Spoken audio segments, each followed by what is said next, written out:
After that, then I had to go into the actual languages themselves. The two primary ones were Akkadian and Sumerian. Akkadian was the centerpiece of my studies. Um, Okay.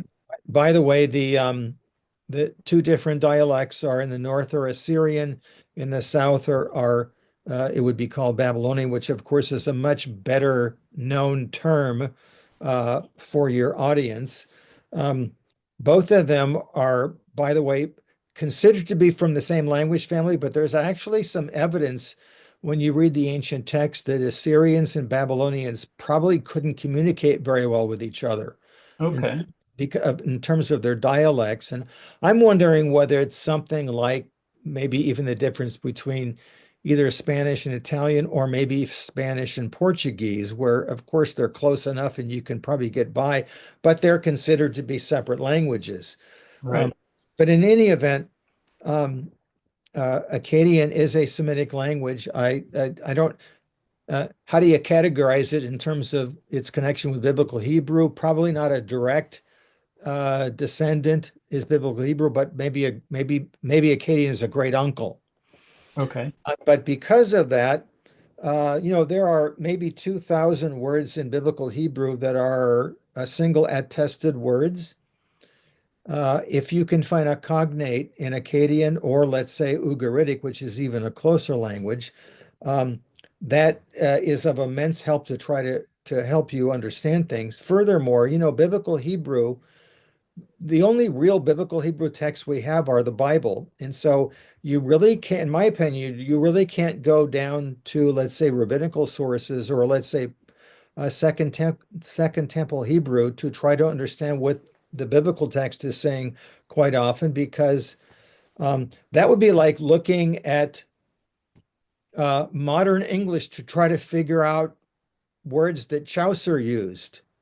Okay. I mean, English is English, but of course, words change in their meaning. And so uh, sometimes delving into Akkadian material is more useful to try to understand, especially if there are phrases that are similar between Biblical Hebrew and Akkadian. And of course, they're, I think, both in the same, not simply just the same linguistic world, they're in the same cognitive environment, the same intellectual environment, the way that they perceive their surroundings, as I'm going to try to argue a little bit later on. Okay. And so that's Akkadian, and that was, like I said, that was my primary language. But of course, if you learn Akkadian, you have to dabble in Sumerian, which is the parent language for cuneiform behind this. And so there's a variety of reasons for this that I don't think I want to go into right now because it gets sticky and complicated. But Sumerian is an ancient language that is about as close to a Semitic language as English is to Chinese. So Okay. there's no relationship whatsoever.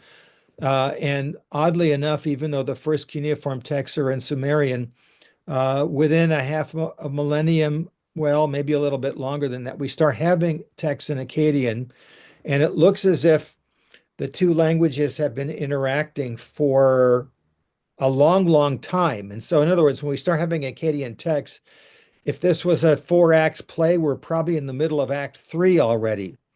And so, for example, we used to think that all the loan words in Sumerian went into Akkadian. Now we're beginning to think that they actually were going back and forth.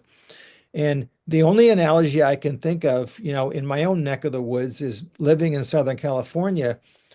A lot of my Hispanic friends and acquaintances, spoke something that we joked was called Spanglish, because, of course, they might have been raised speaking Spanish at home, learning English, let's say, in a public school environment, and then mixing them together indiscriminately.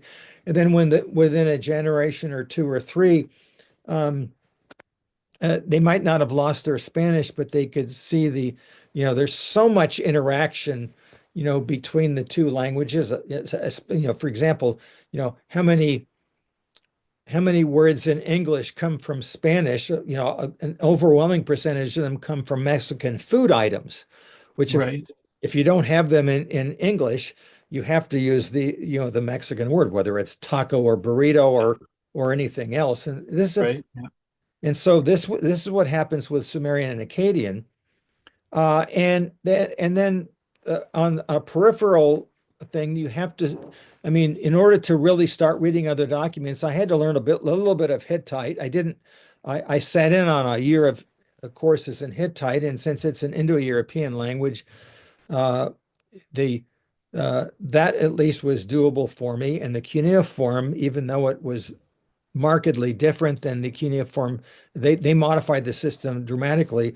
At least it wasn't a shock to my system. Most of the students in those courses were Indo-European students, and so cuneiform for them was just like a horrific uh, Right.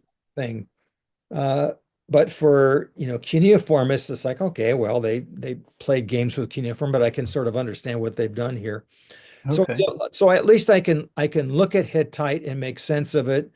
We dabbled in Hurrian, but that's another language like Sumerian that doesn't seem to have any, at least linguistically, any connection to other languages. Urartian later on looks like it. And so, in other words, if you're a cuneiformist, you should be able to at least try to make sense of some of these other languages. I can't say that I learned any of the Elamite language from Iran, um, or Old Persian. In other words, there's a whole load of cuneiform languages that employ cuneiform, but it's really no different than how many languages use our alphabet, whether it's the Greek version or the Latin version.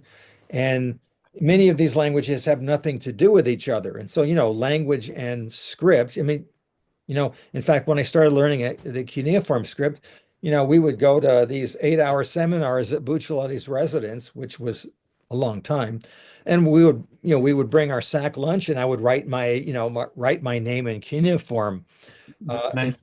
until I stopped, until it was no longer a novelty Yeah. uh, to do that. But and so you can write any language in any script if you want, at least theoretically Right. speak.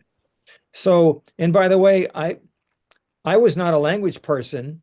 And so having to learn all these languages, I remember when I got to UCLA and they first thing said, well, you've got to start learning languages. I sort of blurted out, well, I came here to study history. What's the deal? And they nicely Mhm. told me, well, actually, if you want to study ancient history, you have to do it in the original text. Well, I'm thinking, nobody told me that. This is false advertising. Whoops. Yeah. But of course, I'm now convinced that you really must do that. Um, Yeah. and even to the interested viewer, my answer is, there are so many resources out there that I did not have in the 70s when I was a graduate student that you have easy access to. That's the good thing. The bad thing is it makes people think they're experts when they can just sort of jump in and use electronic dictionaries, etc. And Hmm. I'm thinking, wait a minute, that's not how it works. It still takes a lot of effort. And I'll have, even in my own podcast, somebody will make a comment, and I say, well, where did you get that information? Well, I clicked on AI. I'm thinking, well, Right. that's a nice place to start, but AI doesn't know how to critique its sources.